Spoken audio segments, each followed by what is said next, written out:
بسم الله الرحمن الرحيم horta waxaan u hambalyeynaya aan u mahad celinayaa ugu horeyn ra'iisul wasaaraha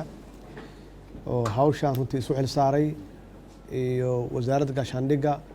iyo taliyaha ciidanka iyo guddiga halkan ku yaala iyo oo de ku jiraan wasaaradaha kala qeybaha kala duwan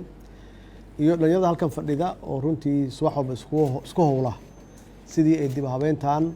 ay u noqon lahayd mid guul ah successful ah runtii aad baan kulligiin idinku hambalyeynaya anigu runtii waxaan ogaaday in ciidamadu aysan fayl lahayn markii aan tegay wasaaradda gaashaandhigga markii aan iri taliyaashii ciidanka hogaaminaya feelashiina ii keena aysan feelo lahayn waan iri askarta ka shaqeysa xafiiska personaalka ama xafiiska ciidanka taliyahii joogay feelkaaga ii keen uusan feyl lahayn yaa waxay caddaatay in loo baahan yahay dib habeyntan iyo reformkan oo degdeg in loo sameeyo marka runtii aad iyo aad yaan ra'iisul wasaaraha uga mahad celinayaa siduu isugu xil saaray oo guddigan u sameeyey haddana aad sheegaysaan tirada ciidanka in uu ku dhow yahay dhammaad tirakoobkooda oo electronic ah iyo galkan marka waxaa yaab leh haddii aan horey loo haynin gal uu ku yaallo qofka sawirkiisa magaciisa oo buuxa garaadihiisa meesha uu joogo haddii looga baahan yahay inuu howlgalo dekreetada uu haysto mid sax ah miyaa mala ganaaxay shaqo wanaagsan ma qabtay oo runtii oo abaalmarin ah dee qof aan fayl lahayn see loo odhan karaa ciidan uu ka tirsan yahay ya runtii waxaad gaarteen guulo runtii taariikhi ah yaad gaarteen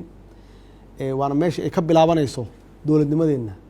iyo la dagaalanka musuqmaasuqa maxaa yeelay see mushaar loo bixiyaa haddii ciidankii aan la garanayn haddana waa ku mahadsan yihiin saraakiishii nagala qayb gashay iyo askartiiba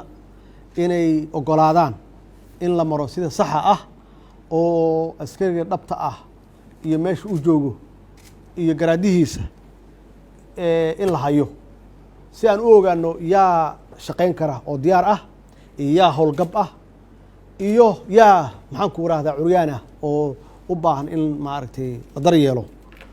marka runtii waa horumar weyn oo la gaaray insha allahna aan xoojinno hala adkeeyo oo hala ilaaliyo systemka hala ilaaliyo maxaa yeele hadda systemkii la dhisay haddii la dayaco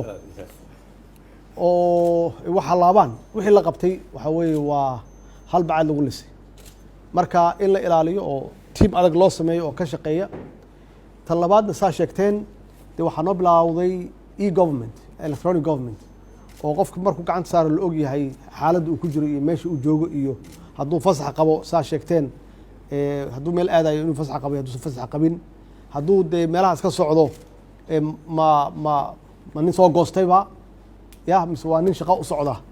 marka runtii waa horumar aan gaarnay aan xoojinno horumarka